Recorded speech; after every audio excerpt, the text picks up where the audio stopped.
I'm Brandon. I'm Steven. And I'm John. I am Edwin Misnomer Bondshift from the Atheist Apocalypse podcast and the co-host of Why Haven't I Seen This, a retro movie review podcast. Today we're talking about cult classics. So what makes a cult classic? Good question. This is not something that I think has a standard criteria. Because a lot of them did enjoy some mainstream success. In the case of things like Fight Club or Zombieland, they did enjoy really good success, and then later they developed a pretty solid cult following. Trying to think of two really good examples. Scott Pilgrim, which did not do well. Yeah, it did not do well, but then got when DVD sales went on, just phenomenal. Exactly. Versus Who Framed Roger Rabbit, which is a cult classic in its own right, but it made more money than anything else in that year. Oh, really? Yeah, no, it made a ton just for being what it was. It definitely made back its budget just on its initial release. I'm not sure what the time frame was. I think it was the first month. But it made back its massive budget, which I just watched something about this. $24 million, which at the time translates roughly to like $168 million. I was going to say, that's pretty high budget. Yeah, that is really high budget. And it made that back. And it is also a cult classic. I think it just has to do with how well it's doing well after its theatrical release. Well, like V for Vendetta also. Yeah. I'm sure that made back its budget. Oh, in mask probably. sales. Yeah. Just in mask sales, yeah. No, thank you, Anonymous, for that. Yeah. Wait, I kind of think of like cult classics, because we were talking like previously in the last podcast, like on fandoms. But like a fandom is like a cult classic that expanded over a franchise, so it had multiple movies. Like a cult classic is like, it just got this one movie, and then like a whole bunch of heap of people just had like super diehard fans for that. Yeah. You can even extend that to like TV shows, something like Firefly only got one season, and then you got like a diehard group of fans. Yeah, that would be a cult classic TV show by now, I think. Oh, yeah, I think it was. I think it was destined to be a cult classic because Fox really effed it up. Yeah, they really did. They really, really effed up. It could have been something. It could have been this generation's Star Trek.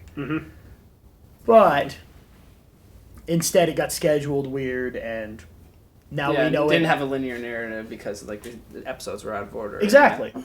So, John, you had one that you had planned out? Yes, I watched Con Air this morning. Oh, God, what a thing to wake up to. It's actually almost tolerable. It's very much a thing of the 90s. It's starring everyone from the 90s. Starring everyone from the 90s, yeah. The actors were given some really bad lines. Oh, yeah. This is some very hammy dialogue, but you've got John Malkovich playing the best villain you have seen in that year. Yep. You've got Nicolas Cage doing Nicolas Cage. Yeah. You should have put the bunny back in the box. The best, I just killed somebody line ever. You should have put the bunny back in the box. Exactly. There's some iconic lines in that movie for sure. It's fun. It's cheesy, well, and growing up in Las Vegas, the continuity errors on the strip are hilarious. They are so funny because it's like they start out at the right end. They start out at the stratosphere. Sure. Okay. Got that right. And then they go through the Hard Rock, which if I remember correctly isn't even on the strip. And then they go down the strip and they end up crashing into the front of the Sands. And they actually did crash an airplane into the front of the Sands. Wow. Because they were about to blow it up. Just the same way they did Mars Attacks. Oh, okay. All right. They were already going to blow up the landmark. So they made blew it it up worse. for a movie. Okay. Yeah. So they actually did crash an airport into the Sands. But what that means is that the plane went down and then made a sharp right-hand turn and went into the Sands. Because the strip is a straight line. And you just suddenly, right turn, into the front of the building. And then they make a chase down the Fremont Street Experience, which is hilarious because you can't actually get a car into the Fremont Street Experience. It is a walking-only location. And they do an entire chase scene with a fire truck down the Fremont Street Experience, which has concrete pillars at the end, so you can't get into it. It's got 2 climaxes? Of course. Yeah. Well, look, Lord of the Rings had 15, so enough. Con Air can have 2. Well, it's like they crash into the casino, and everybody gets out, and the good guy's safe. And then the bad guy's on a fire truck, and now we gotta chase down the bad guy. It's very much It feels like they got to the end of the movie, and it's like, crap, we've still got 15 minutes. Chase scene! In the McCarran Tunnel! Why not? Yeah, except for all the budgeting issues, so it must have been written in the script from the beginning. Or it's okay, so I'm not sure the airplane thing's gonna really work. let's shoot 2 endings, and we'll just go with whichever one works in the edit. And then they're in the edit, and they're like, oh, crap, we're short on time. Ugh. Put the other one in. This movie's too good. We need a bad ending. It's a fun movie, though. It's definitely fun. And the protagonist's name is Cameron Poe. Which wouldn't have been funny until episode 7 came out. And the big, dramatic end scene. He's reunited with his wife, and she goes, Poe Cameron. Oh, And it's just like, you're not nearly as good as Poe. They call you Poe this entire time, and you're not him. And now I'm just wondering, what would episode 7 have been like? With Nicolas Cage as Poe Dameron. a lot worse. You need I don't know. Well, Nicolas Cage either has like mind-boggling performances or the worst performance you've ever seen in your life. Nicolas Cage has the criticism that you leveled at John Boyega in the Star Wars episode, which is he has 2 levels, Quiet and Nicolas Cage. He only has 2 levels. There's nothing in between. Have you ever seen him in adaptation though? No. He But like, I has saw him in this multiple one, sides. and He has like 5 facets for each character. And he has 2 characters in that movie. he has 2 levels. The entire. It's Yeah. easy to quiet. And his accent. Oh my god, Oh. his accent. Yeah, he tries to He's do that all the trying time. for this like southern accent, but he misses it in half of his lines. And so he's Nicolas Cage, and then suddenly he's hillbilly. And he's just using an accent. And then he's back to being Nicolas Cage. Well, you see, you start up here. That's how acting works. You start at a base level, and then you bring it down to a really bad accent. Yeah, basically. Yeah. And then you yell! Ghost Rider 3 in the can. Have you ever seen the Community episode where they have a whole class on Nicolas Cage and whether Nicolas Cage is a good or bad actor, and then it breaks the protagonist's mind, Abed, and like he walks into class and he's like all caging out, and he's like gets on the table. Caging out. He's like, oh yeah. And he's like, and he's like, okay, sorry. That is- Out no. of my system. But all at the same time, it's enjoyable in the same way that you enjoy a trashy movie. Yeah. It wasn't a Michael Bay movie, but it was a Michael Bay movie. Yeah. It should have been a Michael Bay Yeah. movie. It had the spirit. It's got the way too many cuts. It's got whenever there's an action scene, you don't know what's going on. You know? It's like, are they fighting? Are they making out? Yeah. Is the editor just fighting with the console? I like it the best when you struggle with that machinery while editing. Put that in somehow. Basically, yeah. It's me, an executive. Do it. But at the same time, I did enjoy the movie. There's nothing. He's got the whole world in his hands. Steve Buscemi just singing as the plane's crashing. Oh, I forgot Buscemi was in that. He was Actually, really good too. he was really good. Uh-huh. And then the moment where you think he murdered a child and he didn't. That was good. That was good. It makes me want to see the scene that they cut explaining like, oh, she just gave him a Ken doll. So what movie did you watch? I watched Hackers last night. Which, oh my god, this is a piece of 90s computer paranoia that I love to this day. I loved it when it came out. Now, I only know this movie from GIFs and YouTube clips. Yeah, same here. It's on Netflix. Watch it. Treat yourself. Does it stay at that level all the way through? Yes. Oh my. I gotta say, Hackers deserved a lot better because there is a solid script underneath everything they did. Mm-hmm. You could take... the thing about Hackers, it's a heist movie / a redemption movie. So that main character starts off as kind of bad. I mean, the whole movie is based roughly on Kevin Mitnick. Okay. So it starts off with a kid who does something colossally bad and ends up being punished until he's 18. He can't use a computer. He can't use a touch-tone phone. His parents have to shell out $45,000. Yeah, that big money at the time. Mm-hmm. And then he turns into an adult, played by Johnny Lee Miller. I was trying to call him Johnny Lee Hooker, so I had to play it back in my head. No, it's Miller, not Hooker. He's not at the height of his career, but he is at the height of his acting prowess. Okay. So he's fantastic. And Angelina Jolie is mostly fine. She's proving that she shouldn't wear bodysuits. They just are unflattering. I'm not trying to be mean. She just does not look good in a motorcycle suit. They play out a relationship story. You meet some interesting characters. Matthew Lillard is here, proving that Matthew Lillard will never be Pauly Shore. But the thing about this movie is you could take the hacking out and put in any other activity. Gambling, bowling, cooking. And it would be the same story and it would still be just as fun to watch. Oh, okay. Yeah. So it's not a story about hacking, it's a story about people that do hacking. Yeah, Okay. it's a story about hackers, and they do hacking, and it's this Hollywood hacking stuff, so you have a lot of flashy stuff and unnecessary CG and GUI prompts that you would never see in real life. And anybody in IT is going, no, that's not how anything works. Click here for apocalypse. Kind of. Yeah, I mean, the big server that they attack at the end of the movie is in this massive neon fortress made of plexiglass and LED lights. And the keyboards they have are the most impractical things ever. It's a big plexiglass cutout with little round buttons, laid out roughly in a QWERTY arrangement, but you have to type like this. And God bless Penn Jillette and the guy who played the villain, whose name I'm drawing a blank on. They tried to make it look good. They tried to make it look comfortable. But to see the bad guy going, oh yeah? Well, I'm going to get you.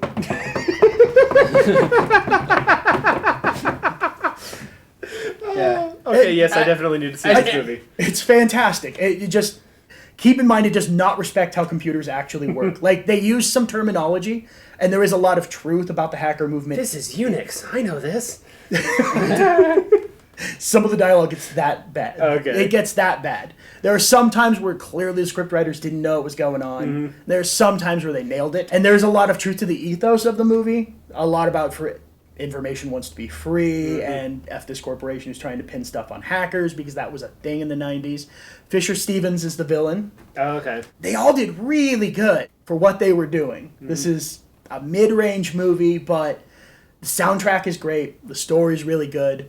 They do some interesting cinematography stuff. Oh, okay. There's a shot near the end of the movie where they're in Grand Central Station, and they are attacking the big bad from phone booths. Okay. So they do this pan over shot with people walking around them, and in the center, there's a rotating phone booth that they are computing in. Oh, okay. And the whole point of the scene is they are so focused that the world is just passing them by. It just looks cool. That just sounds like a cool shot, yeah. It is a really cool shot. There's a lot of good stuff in it. This movie deserved better. But it's rated 36% on Rotten Tomatoes. That's worse than Con Air. Con Air is 54. Woo! Yeah. Wow. Yeah, I don't know. The movie deserved better. There was a lot of good, solid work. It was just, if you released that movie now, people would love it. People would be all over it. Yeah. I mean, I've heard like a lot of hackers like absolutely hate that movie. Like in Mr. Robot, the TV show, one of the main characters is a computer hacker vigilante, and some of the hackers are actually watching the movie and critiquing it.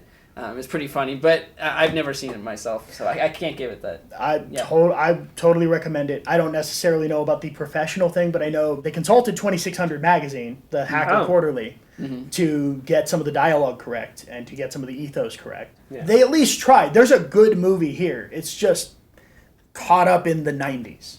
There's a good movie in there somewhere. Yeah. You can just see it. It's almost there. Yeah. That's definitely more than I could say for Con Air. I don't think there was a good movie hiding in there. I think there was a bad movie that they dressed up. So, man, what did you bring to the table? I brought all of these. The one that I kind of want to talk about is Scott Pilgrim versus the World. Ooh, good choice. When it came out, it did not make that much money at all, and did not receive the love it should have. To this date, that's still the emptiest theater I've ever been in. Oof. I was alone. It's just so sad because I consider it masterpiece level. If you watch the editing and the way that Edgar Wright presented this, I've never seen a comic book film presented in that style and done such an action-packed but hilarious way at the same time. This is one of the few really great films with Michael Cera. Michael Cera kind of just playing a stereotypical Michael Cera role, but he actually fits in here. And Macaulay Culkin's cousin was in it. Really meaty role. Oh, yeah. He was Wallace? Yeah, Wallace. He was really good in that. But then it has like all these B-listers or kind of celebrity cameos. Like Chris Evans was in it before he was big. And Brie Larson, who's probably going to win the Oscar this year for Room, was in it. And Aubrey Plaza. And it's just a hysterical movie. And I would contend one of the top 3 comic book movies ever made. I would easily contend it. It's a really good movie. And Michael Cera's casting in it is genius, because this is about the time that he was doing stuff like Youth in Revolt and Juno and that sort of thing. You know the story about the poster for this movie, right? I do not. Michael Cera's presence on the poster nearly killed this movie. That's probably true. Well, Yeah. they tested the poster with focus groups, and focus groups went, oh, Michael Cera, I don't want to see it. He's too everywhere. So literally the poster is somebody else playing guitar head down so you can't see the character's face. Oh yeah, that's fantastic. But yeah, that movie deserved way more love. It is very good. I'm not sure what the problem is, other than it just came out at the wrong time. I think if this had been earlier in the Michael Cera timeline, it would have been way more well received. The Michael Cera timeline just sounds yeah. like an alternate universe in Marvel. Yeah. Earth 616, Michael Cera. Well, I mean, Edgar Wright like could have created his own alternate universe, which is probably like his AntMan alternate universe, the footage we never saw. Sure. Yeah. I think it's certainly one of the comic bookiest comic book movies. Oh yeah. Where it has that feel. Only one I can think of is Watchmen that attains that same Watchmen comic book or feel. the Hulk. But the Ang Lee Hulk. The Ang Lee Hulk. Yeah. But that's horrible. Yeah, It's a bad movie, but it got the look right. Yeah. Yeah. I wouldn't even say that. They tried for the look. They shot Fair for the enough. aesthetic and they got 90%. They got far enough away from it that it made it look worse than if they would have not tried. Yeah. Yeah, that's the Yeah. anti-cult classic. It's a movie that's only gotten worse as we've gotten further into the comic book era. Yeah. It was a noble effort, but every element about it was wrong. Which is tragic because the Hulk deserves better. Thor deserves better than what Thor has gotten. There thus were far. so many canted angles in that first movie. I can't watch it anymore. It's a movie that has gotten worse every time I've watched it. Because it's like the director who was Gilderoy Lockhart, who I don't know if it was directorial choices or choices by the director of photography, but they used canted angles entirely too much. You know, a canted angle is something that you try to go for when you want to show, like, unease or something like that. Oh, yeah. So in Avengers, they used it really well for when, you know, someone's got that moment, and it cants for that. Okay. There's a couple shots that I think the DP was going for poking fun at Thor, because it starts on Thor and it starts as a cant and then levels out. And I'm pretty convinced that was just like a wink and a nod, like, look at what it was on this movie, and now it's straight. We're fixing it. Yeah. But there were canted moments where it was just like they were trying to make a cool looking frame without thinking about what it did to the audience. And so it cant one way in one shot, and then cant the other way, and then be flat, and then cant again, and cant in a different direction on each cut. I feel like if it would have gotten rid of those, I think the movie would be at least 10% more watchable. But it's like when somebody Tom Hiddleston has discovered... a meaty performance in there. It's really good. Oh yeah, Tom Hiddleston is great in that and every other Tom Hiddleston film. Yeah. But it's like when a new Instagram filter comes out and your entire feed is that filter. It was like this guy just discovered that he could tilt his camera and was like, dude, Truck it out! Dude! It looks so much more intense! Yeah. Yeah! Like a superhero film that actually looks really good now, and it's a film that everyone hates. But I think it actually, if we look back maybe 20, 30 years from now, it might get a little bit more love. Superman Returns. The central performance in that from Brandon Routh, I contend that's the best Superman we've ever had. He combined what was special about Christopher Reeve's, the fun, joyful Superman, but also like put it like a darker turn on it. Sure, his body didn't quite look the look of Superman, but the main problem with it was presented as an action movie in all the trailers. But when you look back at it, it's a straight drama. And if you could just present it as a straight drama, it's actually really good. Sure, some of it doesn't hold up in terms of like the hamminess, but if you look at like the directorial choices from Bryan Singer, this is like an immaculate, beautiful film. And some like the editing was spectacular, transition from scene to scene. Like, you know how a lot of films will just like, okay, we need to get to here to here to here to here. Mm-hmm. But there was actually like references to characters, and then they would like edit to another person.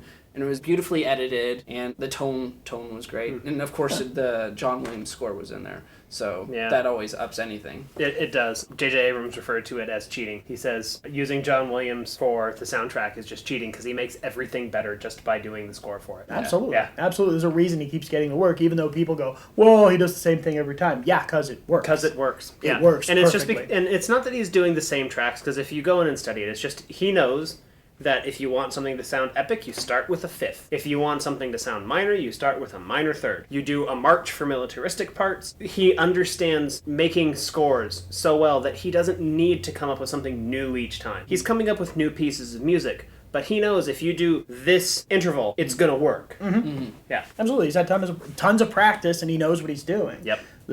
Yeah, they all sound the same. So what? They're good. Yeah. Well, and the other thing is, if you notice, most other good scores are people trying to sound like John Williams. Exactly. Yeah, it's true. You know, it's just like JJ is at his best when he's trying to look like Spielberg or Lucas, you know? Exactly. Well, everybody's work is going to be derivative of something else. Everything is a remix.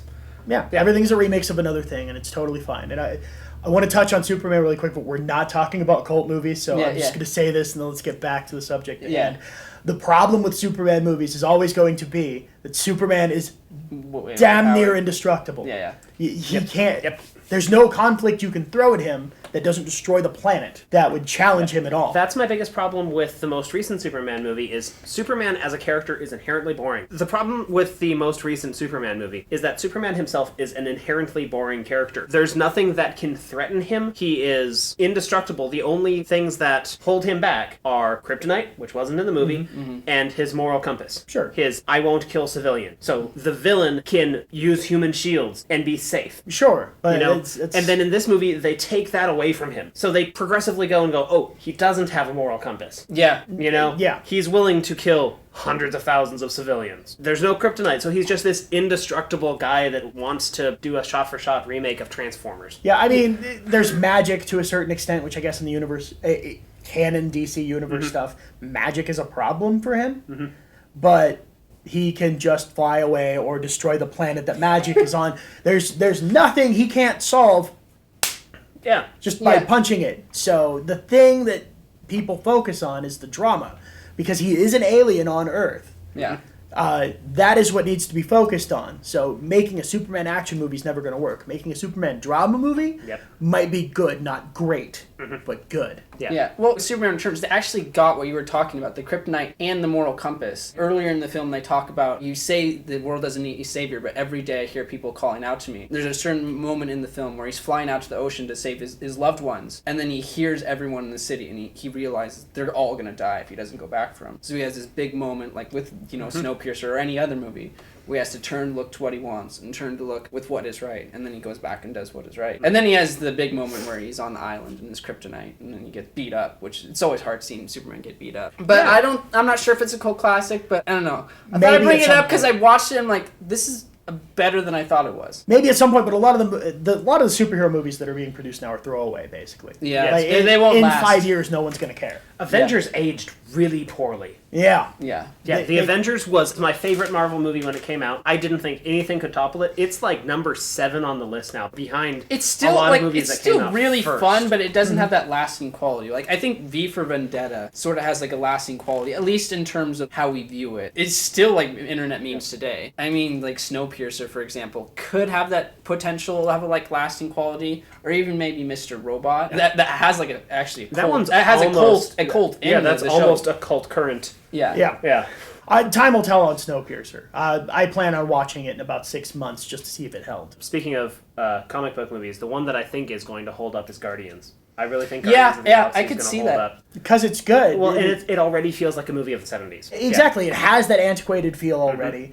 It's not about the big superhero drama. It's just about good characters doing a thing. My brother got me for Christmas was 1,001 movies you need to see before you die. You got to 2014, I'm like, okay, these are nominees. And it's like Guardians of the Galaxy. It's like, yeah, this guy can see that this is going to have like a lasting feel to it.